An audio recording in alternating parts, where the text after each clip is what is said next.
Hi, my name is Orsi Panos from Orsi Panos Interiors. Welcome to my historical house in Whitby.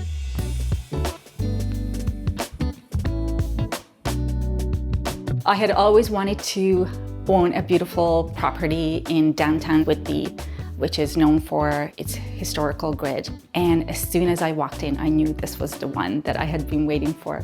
It was built in 1855 in Regency cottage style, and it was built by a local builder. His name is Thomas Gallagher.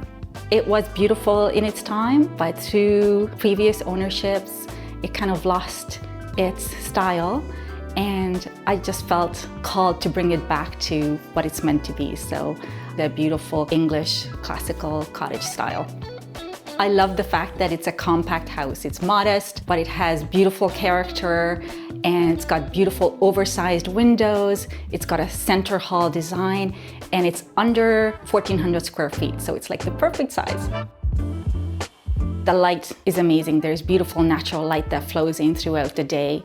So I had an opportunity to really play with some deeper tones as well as some lighter hues as well. So in the living room, we experimented with a deeper color. It's railings by Farrow & Ball.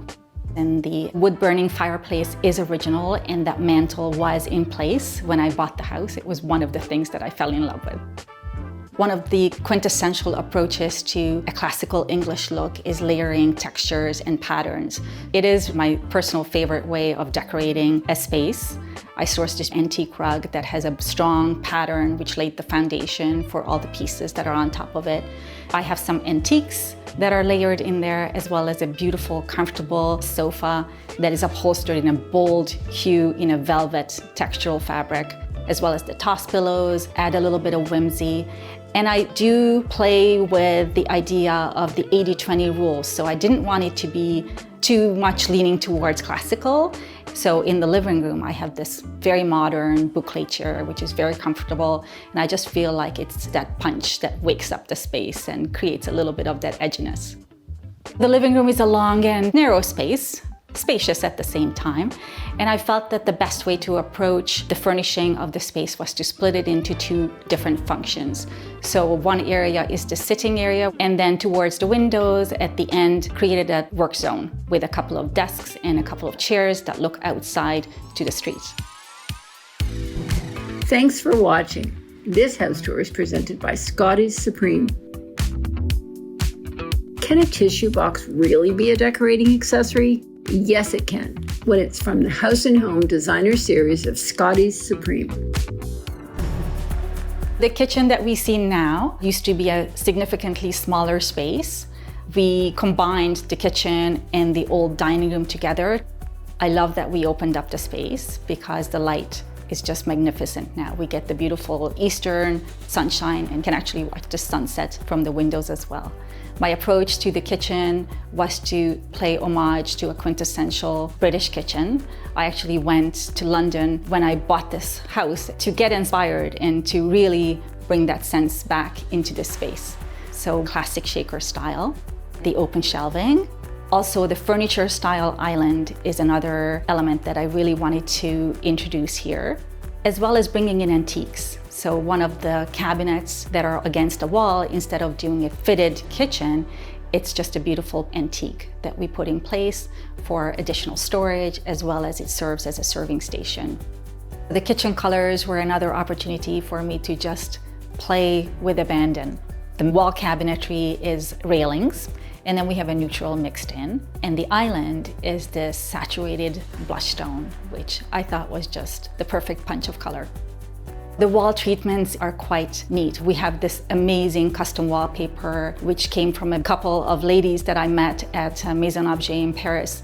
And when I saw this beautiful pattern, I knew that this was the one for this kitchen. Another approach to bringing in a little bit of that old world charm was to play with brass finishes as well as copper. I really wanted a rail for all the copper pots and pans above the range. And I've always wanted to have herringbone flooring, so here we are, dream come true. This eating area lent itself to creating a banquet dining area. The space is limited here, so it was the perfect solution. It creates a great connection to the kitchen for a flow of conversation and for entertaining. Another great feature is all the additional storage that is built in under the seat. And it's just a beautiful view looking outside through the windows as well. The front bedroom had no storage originally. These old homes don't have walk-in closets and there really isn't any built-in storage. So created this custom millwork, and the bed is recessed. And the bed also has storage. It's a hydraulic lift base, and there's ample storage for additional bedding and etc. under the bed. Our approach here was to color drench to create the illusion of a larger space. So painted out with the millwork, the walls, the casing, everything in the same color. In the second bedroom, played with a more bold hue of this blue-green color from Ferro and Ball. It's a small bedroom, very compact, side tables, and kind of a simple approach to the bed, but the bedding also is layered with a William Morris pattern mixed with a more modern duvet and a bold punch of candy-striped toss pillow as the topper. These Regency cottage style homes typically have a center hall construction. So one side of the house usually is the living space and the other side is the bedrooms and the bathrooms. Kept the original door, and actually the light fixture in the hallway is a light fixture that I kept from the original bathroom. And it's just the perfect fixture for this hallway. And another fun element that I introduced here is, instead of a play trail that you would typically see in an English house, I have a bookcase that is above eye level to store all the books that I've collected over the years. And it just adds, again, a very personal touch. The bathroom is a super fun space. Selected a bold green color for the custom vanity and the linen tower, and had the pleasure of selecting some beautiful traditional fixtures from DXV Canada. They are just a perfect touch for this space. This was an opportunity for me to play with tiles and patterns and not be hesitant about making bold choices.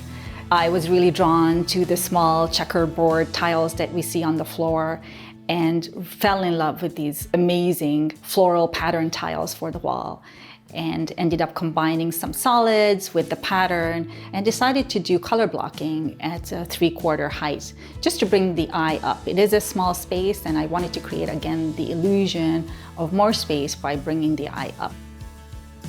So the renovation took 6 months, and I think it's because I really took my time to make decisions as the problems came up and I had to contemplate on them and solve them. And it was the most joyous experience to not be under pressure and to be able to just make decisions as they had to be made. And now that the project is complete, I can honestly say this is my favorite house I've ever designed.